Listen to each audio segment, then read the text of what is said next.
Au fil de l'UMA et l'UMA dimanche. Le PIB, produit intérieur brut, c'est la valeur totale des productions d'un pays.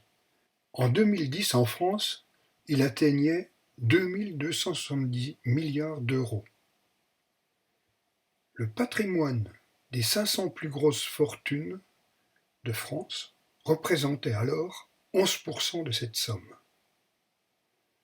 Aujourd'hui, en 2021, le PIB atteint 2 515 milliards d'euros et le patrimoine des 500 plus grosses fortunes représente 43% de cette somme.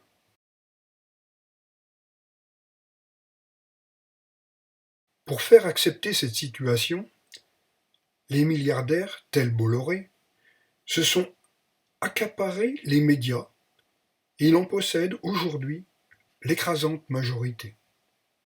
Pour ne pas aborder les sujets qui préoccupent les Français, c'est-à-dire le pouvoir d'achat, les dépenses énergétiques, les bas salaires, le climat, l'extrême droite est savamment exhibée. On n'hésite plus à mettre en avant un nouveau pétainiste pour que le monde capitaliste puisse poursuivre son chemin. Sur l'immigration, c'est à qui surenchérira.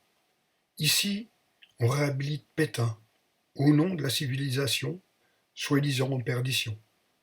Là, on propose de rouvrir un bagne, dit démocratique, aux îles Kerguelen. Ce racisme ordinaire préconise des bons prénoms pour nos enfants. Ailleurs, on propose de supprimer 150 000 postes dans l'administration. Il faudrait privatiser à outrance ce qui nous reste de biens communs, de repousser l'âge du départ à la retraite à 65 ou 67 ans, etc. En revenant aux essentiels, les 500 premières fortunes de France n'en étant qu'une partie. Le domaine des possibles s'élargit. C'est le véritable enjeu des prochaines élections présidentielles.